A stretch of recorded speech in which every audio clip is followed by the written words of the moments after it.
My name is Nathaniel Cross. I am not a man you will find in history books, nor a name echoing through business halls or shining at the grand stages of politics.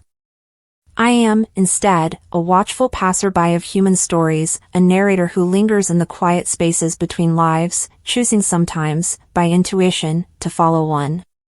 You could call me a collector of tales, though I do not collect with ownership. I collect with reverence. I work really hard to make videos for you all, so please subscribe to my channel and like this video. Also, make sure to tell me your name and where you are watching this story from. Let's start the story. The story I will tell you tonight belongs not to me, but to a young woman from New York City, who grew up in the magnificent shadow of a man whose name carried weight, the kind that could bend doors open in banks, smooth signatures in contracts, and cast a long moral question mark over wealth and responsibility. Her name? Elizabeth Hartwell, the only daughter of one of the city's most powerful businessmen, Charles Hartwell. Elizabeth's life had been wrapped in perfection from the outside, a penthouse view of Manhattan's skyline, dresses stitched by the nimblest Parisian hands, and the kind of education that only children with last names like Hartwell could afford. But within the lacquer of her perfect world stirred discontent, doubt, and something that I noticed the first time I gazed at her soul story, a quiet ache to belong authentically. It was in the summer of her 21st year that the universe moved its brush across the canvas of her fate, introducing her to a young mechanic, one whose name had never once graced the newspapers, whose hands were calloused from stubborn engines and rust-streaked bolts. His name was Samuel Price. It was a late July afternoon when Elizabeth's car broke down in the middle of a Brooklyn street. The Hartwell family owned cars that were less like vehicles and more like monarchs in steel and chrome. Her convertible was no exception. The humidity clung to her silk blouse as she stood, irritated at the inconvenience. That's when Samuel Price appeared, tugging a rag from his back pocket, his shirt marked with the black smudges of honest work. "Looks like trouble?" he asked, his voice steady, carrying no trace of awe or deference in discovering whom he was talking to. Elizabeth looked him over quickly, a flicker of disdain crossing her face before disappearing into polite formality. "Yes, it won't start. I had someplace to be." Unlike others who might have fawned, or attempted to guess her family's influence, Samuel bent over the hood with an expertise that belonged to those who know machines not through manuals, but through a long record of wrestles and reconciliations. "You've overworked her transmission," he said, a faint smile tugging. "She needs hands-on care, not just showroom polish." Elizabeth found herself offended and intrigued. In her world, people spoke to her with rehearsed courtesy, but this man seemed half absorbed in the car itself. Within an hour, the convertible growled back to life. Elizabeth slipped into the leather seat, offering him a crisp bill plucked from her wallet. Samuel looked at it, then shook his head. "Keep it.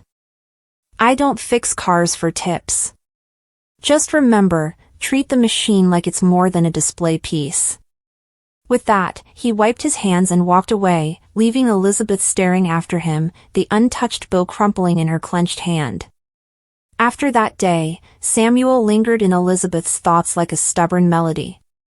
She told herself it was irritation. No one had ever rejected her money before, but beneath the outer coat of pride, something throbbed. He had spoken to her without masks. Weeks passed. Elizabeth began making detours near his garage, though she would never admit to herself why. Sometimes she caught glimpses of him, wrestling with engines, speaking with employees who clearly respected him not just as a skilled mechanic but as a leader. A man of grease and sweat, yes, but also a man whose dignity refused to bend. Yet the shame in her was real too. For Elizabeth, raised among black-tie investors and wine cellar conversations, the thought of associating with a mechanic felt almost scandalous. And so when Samuel finally noticed her lingering and dared to ask her to join him for coffee at a corner diner, her heart skipped, yet she said the words with a quiver of coldness. "I don't think my family would understand." Samuel studied her silently. Then, with that same quiet strength he always bore, he said, "That's your battle, not theirs. But battles only matter if you care enough to fight them. The turning point arrived at the annual Hartwell Foundation Charity Ball, an event of chandeliers and champagne, where business tycoons brushed shoulders with politicians and socialites. Elizabeth attended in a gown of silver, with her father's expectations trailing like invisible strings. Fate, however, has a mischievous way of pulling threads where humans see none. For that night, a devastating incident unfolded. One of the luxury limousines caught fire just outside the venue, the driver trapped against twisted metal. Panic spread like sparks through silk gowns. As the crowd staggered backward, one figure pushed through with no hesitation. Samuel Price, who had been nearby that night not as a guest but as the hired mechanic for the event's cars, sprinted forward. With bare hands, he wrenched open burning steel, dragging the driver out to safety. The scene stunned the diamond-studded crowd into silence. Elizabeth felt her heart burst with both pride and shame, pride at his courage, shame that she had once dismissed the man now standing as a hero, his shirt blackened by smoke. Her father, Charles Hartwell himself, was forced to shake Samuel's hand as applause rippled across the ballroom's entrance. In that moment, the mechanic was no longer invisible. No longer beneath anyone. The morning after the charity ball, the news outlets in New York pulsed with only one headline: Mechanic Saves Lives at Hartwell Gala. Photographs captured Samuel's soot-streaked face beside the gleaming wreck of the car, his arms supporting the dazed driver. Elizabeth sat in the breakfast parlor, her eyes fixed on the newspaper spread before her coffee cup. Across the marble table, her father muttered something about publicity gold, using Samuel's heroism as a testimony to Hartwell Foundation's ability to bring forth ordinary heroes. She hated the tone of it. To her father, Samuel was a narrative tool. To her, Samuel was suddenly unavoidable, his boldness unmasking the timid echo inside her chest. She had always felt her world was performed on stages, where every smile, every applause, every dance was curated. Samuel, however, had braved fire without applause in mind. The ache to see him again deepened. Fate answered swiftly. Later that week, the Hartwell Foundation decided to honor Samuel with an award for bravery. A dinner party was arranged, and Charles gloated on how the newspapers loved a working-class hero tied to a story of privilege. Elizabeth, in her soft lilac gown, waited nervously as Samuel entered the dining room of chandeliers and crystal glasses. He wore a plain suit, its edges a little stiff, but he carried himself with such steadiness that silence followed him like an unseen veil. When their eyes met, Elizabeth stiffened. Memories of her rejection at the cafe darted in, yet now her heart whispered differently. Samuel, polite but distant, nodded. He addressed her father respectfully but made no effort to flatter. During the evening's trifling conversations about stocks, exports, and acquisitions, Samuel's silence spoke boldly. He was the only one at that table who lived unchained by the intoxication of wealth, and Elizabeth found herself studying that difference with a hunger she hadn't expected. It was later that evening, when the adults inside drowned themselves in French wines, that Elizabeth slipped out into the mansion's hanging garden. She found Samuel already there, leaning against the stone balustrade, city lights reflected in his gaze. "You saved a man's life," she said softly. He glanced at her, then back at the skyline. "I just did what needed doing. Nothing worth putting in newspapers." His humility cut through her heart like a blade. Her lips trembled as she admitted, "I judged you before. I felt ashamed of what people would think if I was seen with someone like you." Samuel's profile was stern, but his voice was steady. "And what do you think, Elizabeth? Not your father. Not the papers. You." Silence swelled between them. The city roared below, but she felt as though she stood on the edge of a quieter truth. Finally, she whispered, "I think the shame I felt wasn't of you. It was of me, of how shallow I was." Samuel's gaze finally met hers, searching, pressing, and his expression softened just slightly, enough that Elizabeth felt both relief and regret surge within her. But the world is not quiet when wealth and perception rule. Gossip spread quickly after the dinner. Elizabeth and Samuel's lingering encounter was noticed by watchful socialites. Rumors swirled, and sharp whispers found their way to Charles Hartwell. He confronted Elizabeth in his study, slamming the newspaper onto the desk. "You are not going to ruin this family for a fling with a grease-covered mechanic. Do you understand me?" Elizabeth, trembling but resolute for once, replied, "He's more of a man than half the people you call partners." The fury in her father's eyes was unlike anything she had ever faced. "If you continue this nonsense, you will find yourself cut off from everything, your inheritance, your comfort, your name." Elizabeth reeled, torn between love and loyalty, between the life sown for her and the one stirring to life within. While Elizabeth battled her father's scorn, Samuel wrestled with his own doubts. At his garage, his friends teased him about becoming a celebrity. But Samuel only shook his head. "I don't want her world," he confided to his closest companion, Marcus. "That stage of champagne flutes and hollow compliments, it's not who I am. But when she looks at me, it's like she finally sees herself in the mirror. And damn it, I can't walk away from that." Samuel knew the risk. Love across classes rarely escapes unscarred. Yet, he realized that the flames had not just changed how others saw him, it had changed Elizabeth too. Something in her was waking, learning to defy. Unable to silence her heart, Elizabeth met Samuel in secret, beneath the Brooklyn Bridge, where city shadows held them in safety. There, with the East River flowing dark and endless beneath, she touched his hand for the first time. And Samuel, with all the restraint of a man who feared breaking fragile glass, held it gently. "Elizabeth," he murmured, "this road is going to cost you everything you know." She tightened her grip. "Then let everything go, because I finally know what I want." Underneath that vast American night, the privileged daughter and the scarred mechanic allowed the impossible to bloom into something real. Their breath mingled with the salt air, carrying a promise only fate could test. For the first time in her life, Elizabeth began to notice the cracks within the polished glass of her world. She saw how the charity galas were less about charity and more about self-display, how her friends in glittering gowns whispered not about virtue but about status and rivalry. Samuel's presence had turned her gaze outward, into streets her shoes had never touched before. She found herself walking anonymously in neighborhoods where corner cafes were run by families, where laughter rang from unpolished walls, where people fought not for contracts but for survival. But those closest to her saw only rebellion. Invitations to luncheons quieted. A dear friend from boarding school uttered the words Elizabeth dreaded, "If you keep seeing him, you'll bring disgrace on yourself." Elizabeth smiled faintly, her heart strengthening. "Then let disgrace be mine." Charles Hartwell was not a man accustomed to defeat.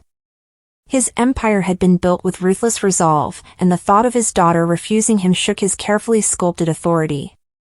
One stormy evening, he summoned Elizabeth to his study, the windows rattling with thunder. "You will end it with that mechanic," he demanded, his voice iron. "Tonight. Or I swear, I will erase him from the city. He will find no work, no contracts, no future." Elizabeth's throat tightened. Her father had power, and she knew his threat was not empty. The thought of Samuel's garage shuddered, his name dragged into ruin, crushed her spirit. Yet somewhere inside, a flame rebuked her father's iron grip. "Then destroy him," she said quietly, her voice trembling but unwavering. "But you'll destroy me too. Because without him, I don't know if there's anything left of me worth saving." Charles stared at her, stunned by the defiance, the same defiance he himself had once possessed as a young man building an empire from nothing. For a flicker of a moment, he saw in his daughter the courage he had long forgotten. True to his word, Charles Hartwell unleashed silent weapons. Contracts slipped from Samuel's reach. Fleet companies that once trusted his garage withdrew their allegiance. Rumors circulated about faulty service, planted by Hartwell's allies. Samuel's shop, once alive with the hum of engines, grew quieter by the week. Mechanics left for better-paying jobs. Bills piled on his desk, sweat gathered on his brow, and anger coiled inside him like steel bent too far. One dark evening, as he sat staring at his hands, Elizabeth entered the garage, her heels clicking softly on the oil-streaked floor. "You can hate me for what my father has done," she whispered, "but don't walk away. Please." Samuel looked up, the storm in his eyes refusing to die. "Elizabeth, I can take the fight.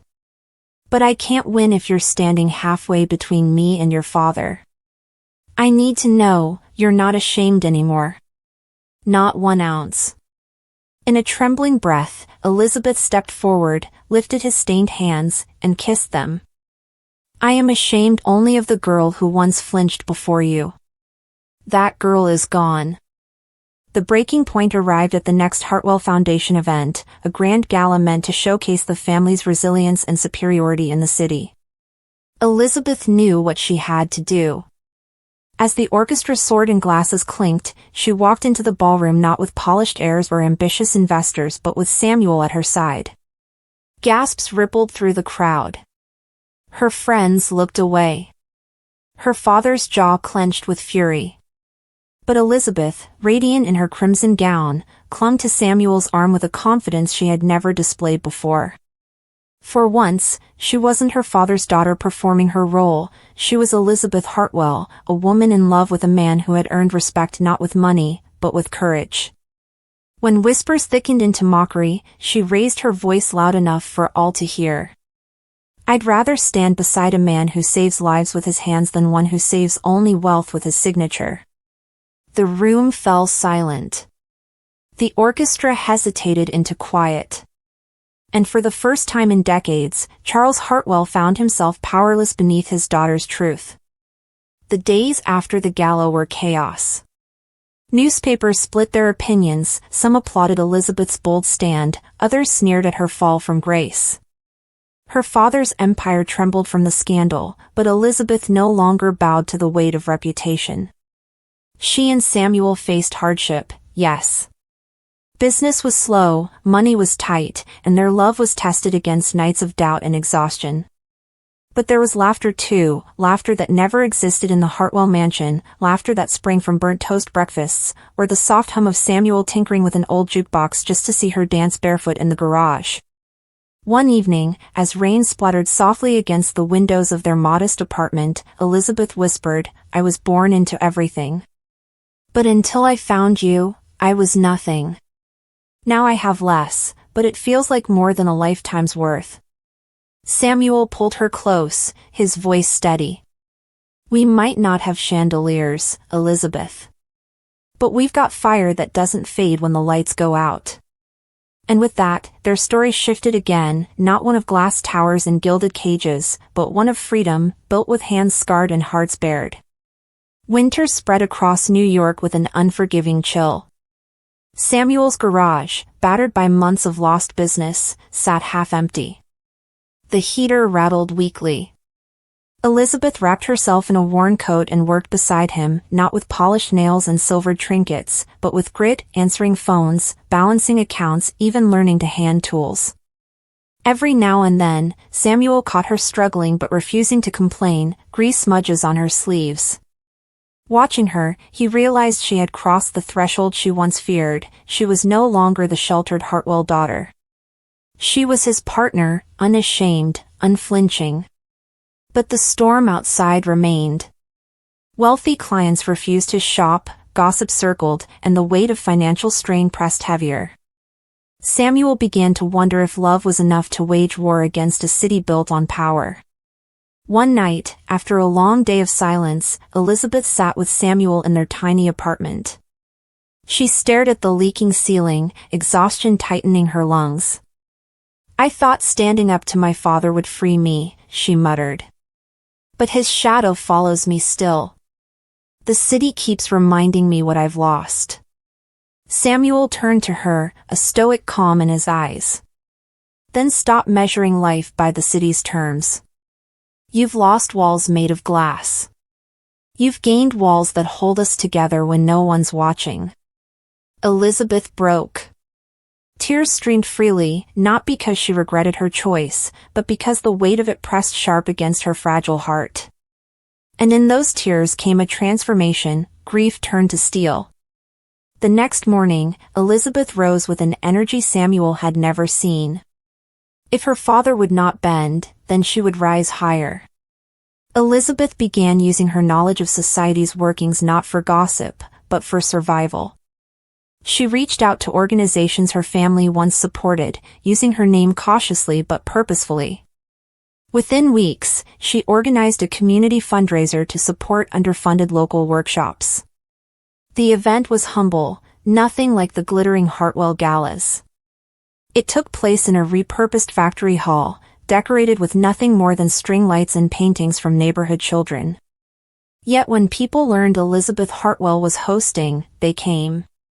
Journalists arrived, curious about the fallen heiress who championed workers' causes. Samuel, watching from the side, saw her glow in this new arena, a woman rebuilding her identity not as Hartwell's daughter, not as a socialite, but as Elizabeth. That night, donations poured in for several struggling workshops, Samuel's included. For the first time in months, hope flickered. News of his daughter's success reached Charles Hartwell like a thorn in his side. At first, he dismissed it as a phase. But when headlines praised Elizabeth's grassroots efforts more than his foundation's opulent galas, his pride bled into unease. One fateful evening, he arrived unannounced at Samuel's garage. The room tensed as two worlds clashed within walls thick with grease and hard work. Charles's eyes scanned the dim place, his wealth radiating through a coat that cost more than half the equipment inside. "Elizabeth," he said firmly, "it's time to stop this madness." But Elizabeth's voice did not waver. "This isn't madness. It's life. It's what living honestly looks like, Father." Samuel stood silent, but his presence anchored her words. Charles, weary for the first time in decades, whispered, "Do you truly believe this man can protect you, give you what you need?" Elizabeth stepped forward, her eyes blazing. "I don't need protection. I need partnership. And he has given me more truth in months than you gave me in years." That struck deeper than any rebellion before. For in his daughter's eyes, Charles saw his own truth reflected back, that somewhere on his climb to wealth, he had abandoned the very humanity Elizabeth had now reclaimed. He left the garage shaken. But something in him had cracked, not rage, but reflection. It was a year later when Samuel and Elizabeth wed. There were no grand halls this time, no chandeliers, no orchestras. The ceremony was held in the very community hall where Elizabeth's fundraiser had once taken place. Attendees were not the city's elite, but neighbors, mechanics, children, and those who had witnessed their struggle.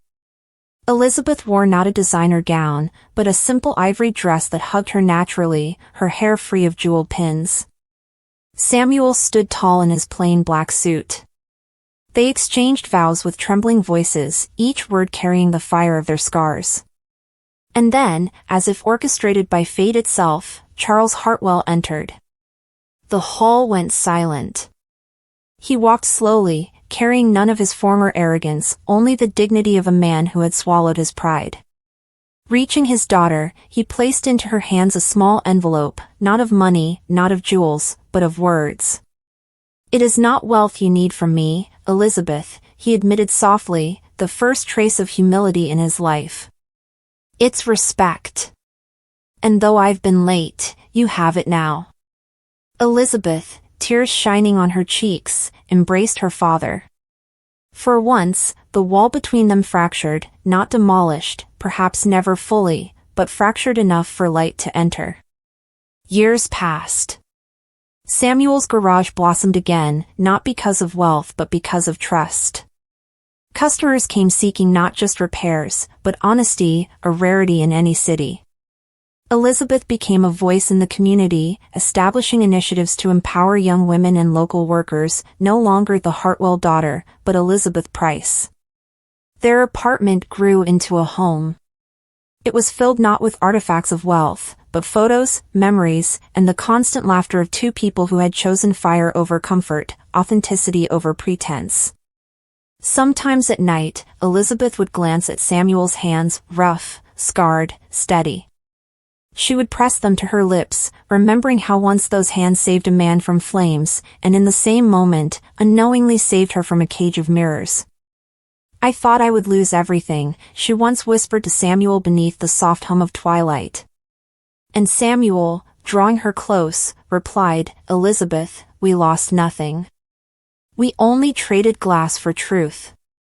And so ends the tale of Elizabeth Hartwell, the daughter who once lived beneath chandeliers yet found her light in a mechanic's humble workshop. Hers was not a story of fairy tale perfection but one of flame, loss, defiance, and transformation. I, Nathaniel Cross, the quiet collector of stories, leave her tale in your care now.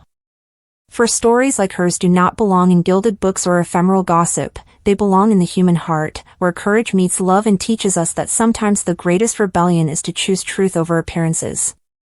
And if you ever walk past a garage in Brooklyn, you may yet hear laughter inside, the kind that whispers, love, when unashamed, rescues more than hearts, it rescues lives.